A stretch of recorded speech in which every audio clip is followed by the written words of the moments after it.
businesses. Thank you, Dianne, for agreeing to moderate this panel today, and I think it's a very important panel. At the beginning of the report, it said, Nova Scotia has the assets and the opportunities. It is now about us, our courage, our imagination, our determination to do better. But most importantly, we can do it ourselves. That's what the report is about. So that's what we're going to talk about this afternoon with our three guests. They're each going to give 5 to 7 minute perspective from where they sit in their businesses and their organizations. Then we're going to open up for a question and an answer, and we hopefully a really fruitful and animated, passionate dialogue about where do we go with this report.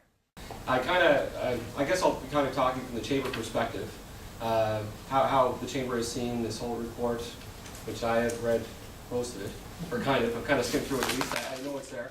And I was involved in some of the discussion, the pre-discussion to it. Anyway, I'll kind of give the Chamber's perspective and go from there. We all recognize the financial problems faced in Nova Scotia, but action on these has not obviously happened. With a declining tax base, business and population decline, and a growing demand for services with an aging population, obviously we have challenges in our future. Also with federal health transfer payments now based on a per capita basis, less money is coming to Nova Scotia. Business leaders fear from the Chamber that tax rates will rise to levels that are unsustainable and deter business from setting up in the area. We badly need to create an environment that supports business success. Government needs to get out of the way for business to thrive and support. There is currently too much cost and red tape to do business, and we need to make it easier for business owners to navigate through the regulations and programs. The provincial government is taking too long constructing its economic development strategy, and business funding mechanisms need direction. Many times the report mentions the need for Nova Scotians to have a positive attitude and embrace change. And it's not just the government that we want to bash here. I think we see, we don't get the support for entrepreneurs from current business community and the public. Maybe we're jealous of other people's success in this province, I don't know. But often we don't want to see change, I don't think. It doesn't create a positive environment for new business. The business community needs to take a more active role in generating public policy. Local chambers and the Atlantic Chamber of Commerce can push this agenda. In the past, government leaders have been very territorial, but in the new economy, we all have to work together in a partnership between business and the government to find ways to get things done. The report talks about how business in Nova Scotia needs to take advantage of our province's global position between North America and Europe. To become a global player, though, we need to be more competitive in terms of investing in knowledge and technology. We really need to improve the average productivity from our workforce as well to become a global player. This can happen if we invest in innovation, as mentioned, or do a better job coordinating our education system with the needs of the business community. The Atlantic Workforce Strategy seems like a good start on this initiative. From the Chamber perspective, we'd like to see all the government parties support and legislate all 19 recommendations. However, when looking at the goals mentioned, there are 5 key ones that resonate with the Chamber of Commerce. International immigration, number 1. Increased immigration is not always popular, but it's necessary right now, obviously, with Nova Scotia's financial troubles. We need more tax dollars, and this can only happen with more people. The report mentions we need to do a better job welcoming newcomers to the area as well. And I believe this is definitely an area we need to work on. I'm not sure what the answer is here, but we need to do a better job, not just getting people here, but making them feel welcome in our area. It's hard for someone to fit into our community, especially with a different culture. We in Nova Scotia need to do a better job being receptive to the different cultures, and perhaps we do this, more people would stay here. Locally, I look at the international students at Dalhousie Agricultural Campus here in Truro, in Bible Hill, and wonder if we could do a better job of encouraging them to stay in Canada and making the process easier for them. As an aside, I currently have a few students from the Agricultural College, Chinese students working for me in my restaurants. And they worked out great, and I know all of them would love to be Canadian citizens, but they find it very challenging trying to find a way to go through the hoops to become citizens.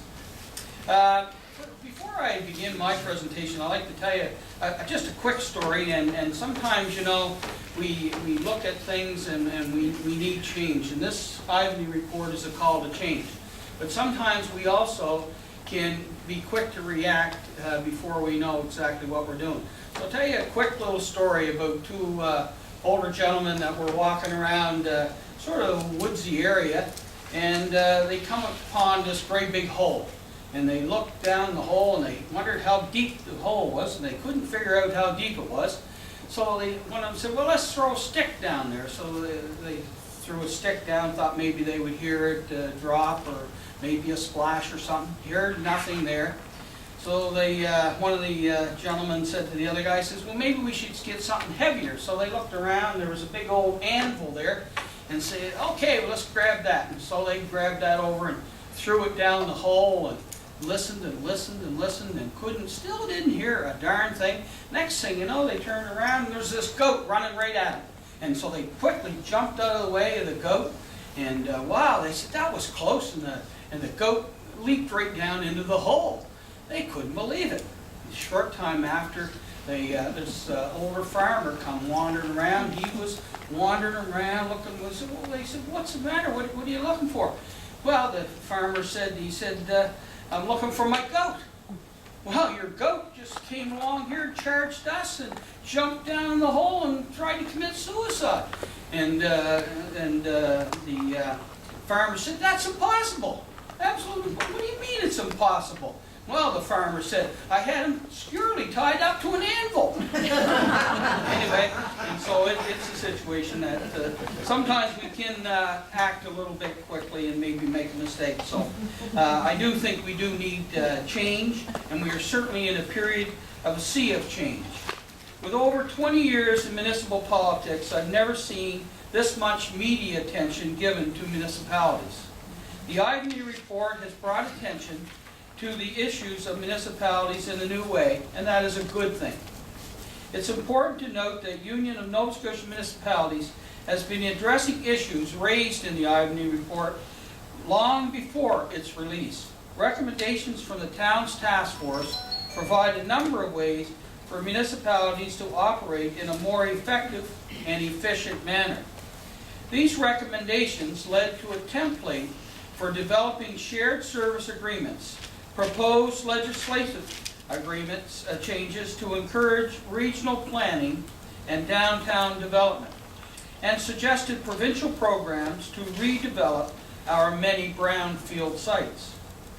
Municipal financial indicators have been developed for each municipalities, and they are about to be released to the public in May. Also, soon to be released is the Fiscal Review Report with recommendations to better support municipal governments in carrying out their responsibilities. Municipal leaders welcome the Ivany Report's focus on the economy and the plight of rural Nova Scotia, and they want to be part of the solution. There is much to be done by everyone. I would like to talk briefly about municipal reform, as this particular recommendation from the report has gathered a lot of attention. We need to be clear about what municipal structure reform will achieve. It alone will not solve all the problems of Nova Scotia. Nova Scotia already has fewer municipalities than anywhere else in the country, except for northern provinces. Yes, we have fewer municipalities than the province of PEI has 75 municipalities, where we have, I think, 53 right now. New Brunswick and Newfoundland are two other provinces in the land of Canada that have way more municipalities than we do. In some cases, structural reform will help make local government stronger by pooling resources better and spreading the cost of local government over a broader base. It will not save much money in the short run. This has been shown in numerous studies. There are many reasons for this. Service levels and staff wages tend to rise to the higher level. So if you amalgamate two police forces, maybe this force have a lower wage, and maybe, yes, you let a few people go, but these guys don't come down. It's these guys come up, and that's what happens.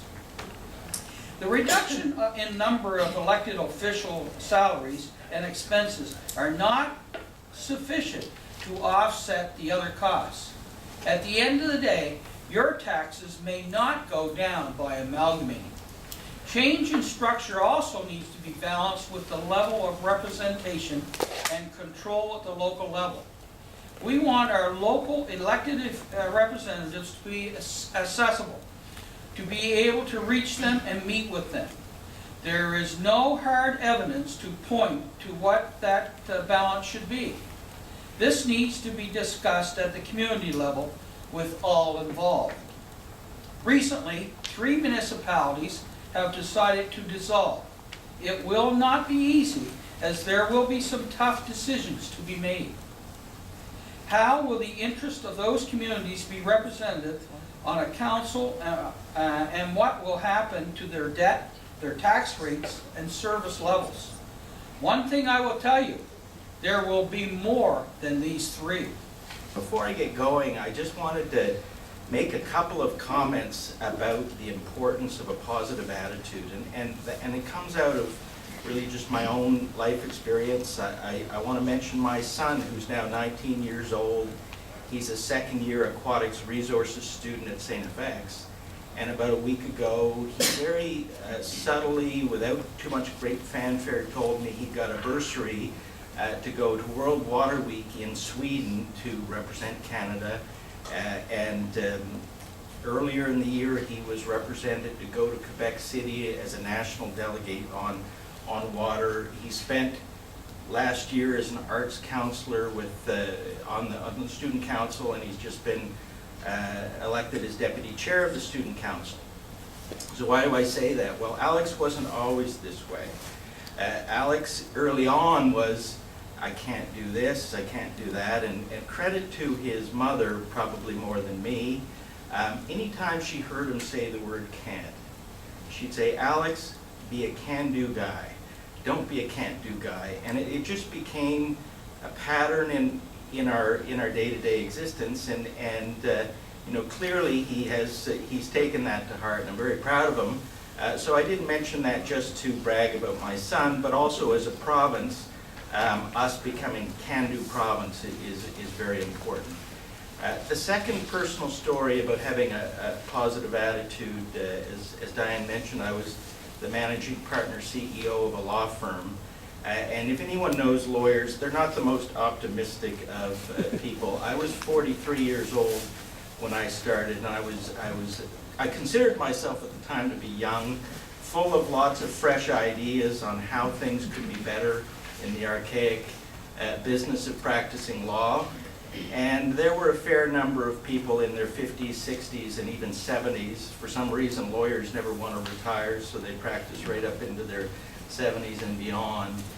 I would characterize some of the senior partners as crusty senior partners. And anytime I'd come up with an idea, they would say, oh, we tried that in the 70s, it didn't work, it'll never work, it can't be done. And the reality was, after 8 years as managing partner, I discovered they were right about half the time. So the other half of the time, things did work. So it was important to recognize that sometimes things don't work, but a lot of times they do. And that's one of the lessons, I think, that comes out of the Ivany Report, is to try new things, try things different.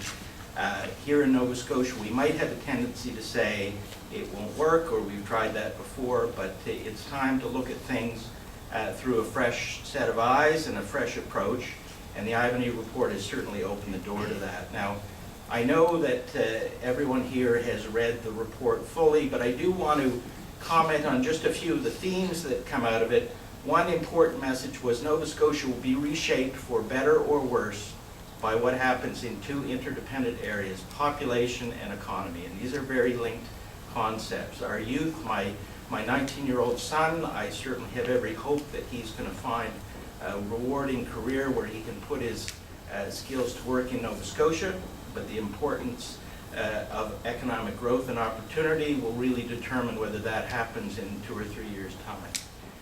On these trends of population and economy, the report did note the trends are largely negative. If we go back over the last 20 years, our trends are not positive. It hasn't always been that way for Nova Scotia. We've had times in our history where things have gone extremely well. But one of the challenges of the recent trends is the scope for government to counter these trends while grappling with expanding pressures on health and social services. Well, it'll be becoming progressively difficult for a government narrowed by weak tax revenues and unsustainable levels of public debt to really do much to change this, and really more fundamentally, how much can government do on these sort of fundamental cultural issues. But we believe that's why the commissioners aptly describe the report as now or never. But there is certainly an optimistic note that's struck in the report. There is also a clear recognition that governments can't do it alone. Governments certainly have to play a leadership role in this, but it is a collective effort. That's why it was a report to Nova Scotians and not a report specifically to government. A clear statement is made that a passive, unfocused, uncoordinated response to the opportunities that we do have before us won't be sufficient to reverse current trends. There are some positive macroeconomic conditions on the horizon, but the message really is if we can align ourselves behind a common vision and have a concerted province-wide and sector-inclusive commitment to economic growth, we can do it. There was some recognition that as a province we can do better at planning and decision-making on our investments of money, time, and expertise in pursuit of economic growth. And the report does call on governments at all levels to provide stronger leadership and direction to align their policies and programs more effectively, to be more efficient, and to be more focused in supporting not only business growth and innovation, but how we deliver our services, as Mayor Corkum also observed. The report had said, and this is a quote, if we are to reverse an accelerating crisis of economic and population decline, the province needs more people, more business, and a more efficient, focused, and effective system of government. So that's, I think that's resonated with Nova Scotians. The other very important message, and this is also a quote from the report, is the most significant impediment to change and renewal is the lack of a shared vision and commitment to economic growth. So that, after all the study and listening and careful analysis, that was identified as the most significant impediment, the lack of a shared vision and commitment to economic growth. So there was an encouragement on governments and leaders in all sectors, including the Rural Communities Foundation, to play a leadership role in communicating the imperatives of economic growth and business leadership and the benefits that that brings to our society in Nova Scotia. The very fundamental statement was also made: in the absence of strong private sector economic growth, the provincial government does not have the revenue base to keep generating new employment, investment, and aggregate spending. The reality is, over the last 10 years, the public sector has been the driver of the economy in creating new jobs and new opportunity. Employment growth has been mostly on the public sector side, and really at this stage in our history, it's important that we recognize the importance of private sector growth and the public sector becoming shaped to be kind of the right size for a province of our size and scope.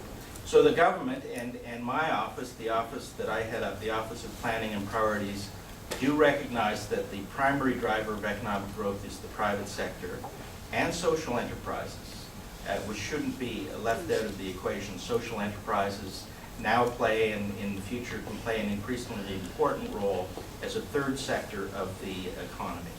Businesses and social enterprises drive economic growth, not the government. Government's role is really to create the climate, but not the weather. It's up to the private sector and the social sector to create the weather. One of the challenges governments have is they portray that they're the masters of the economy, and when good times are good, they're happy to claim credit. But the reality is, in a global economy with so many shifting forces at work, no government, provincial or federal, is the master of the economy. So in the budget address, which was released on April 3rd, this government committed that it will lay the foundation for private sector growth. It didn't promise that it would lead private sector growth, but it's to lay the foundation. And some of the specific policy recommendations that Mr. Hay referred to are certainly taken in by government. More emphasis on entrepreneurship, more emphasis on training, reducing red tape. There's a regulatory review underway at the current point. Recognition that government departments were encouraged to improve their accessibility and their decision-making capabilities. There was suggestions for one-stop shop or merged agency models, so when you're dealing with governments, You don't have to go through 18 doors. Perhaps there's only one door that you have to go through if you're a business person. And there was criticism that was reported in the report about multiple levels of government with different programs and inefficient commitments to aligning policies. So that's kind of very quickly a summary of some of the themes from the report. So what is government doing about it? What are the government's action items? Well, first and foremost is recognition of the role and responsibility of government. We've not rushed madly off in all directions making promises that can't be kept. One of the important functions of government articulated in the report is, after further collaboration and input and participation with the other sectors of the Nova Scotia society, to identify what outcomes are preferable and to then work to forge a pro-social race to the top. Government shouldn't crowd out community and citizen ownership of the problems and the solutions. We should enable and empower broad-based action to respond to the challenge that's presented in the report.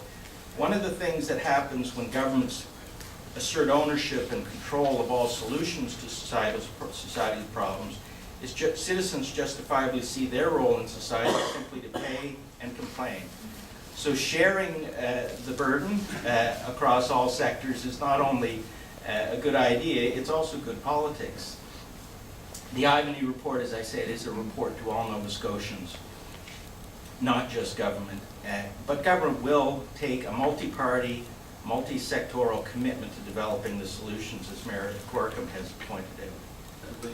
The role in municipalities, we've always sort of negotiated with each other and tried to get the best deal, and Colchester is trying to get the best deal, the heck with Truro, and Truro the other way around, but times have changed, and I see my friends Bob Taylor and Bill Mills working together and trying, in the spirit of fairness, and that's what we have to do when we work together, is fairness, not what's best for my town, even if it cripples your town. And municipalities do a lot of things really good, but we do some things not real good. And I believe one of the things that we historically haven't done real well is economic development. And recently, these regional enterprise networks, we've got one going in our area, and I'm a big fan of it, and I'll tell you why, and it's because we've put a board together of business people who are going to run this for us. And before, it was myself and other people, and everybody wanted to have their hand on the wheel, and we wanted development in our town or whatever. Now it's for the region, and the business people don't care whether it's Kentville or Berwick or New Minas, as long as it's a region. And that's where we're putting our stock in, the business people. So I believe that's a positive thing to move forward with what's going to happen in Nova Scotia. The population strategy has to look at a whole bunch of things. Immigration is the place our minds go, but the population strategy also, to a degree, has to look at not only things like birth rates, but also workforce participation of disadvantaged people, of First Nations communities, of African Nova Scotians. So to the extent that that is one of many different tools to have more participation in the economy, that's good. It's a 20-year project, but I encourage anyone who wants to pursue that as a strategy for Nova Scotia to start soon. But challenging active pessimism is something that we all could do. We tend, particularly, I split my time between Pictou and Halifax, and sometimes the smaller the community, the more we don't express our own views, and we'll allow somebody to say something that's enormously negative, and we'll just quietly think, well, that was negative. But I think, one thing we could all do is when we see somebody being actively pessimistic, not in agreement, but slightly challenge active pessimism and try to create a more positive outlook on things. It's a small point, but it is the power of one. It's something that each individual can do, and it can have an impact. It's a little bit like my story. My wife telling my son every time he said he can't do something, she just persistently told him, yes, you can, and eventually it paid off.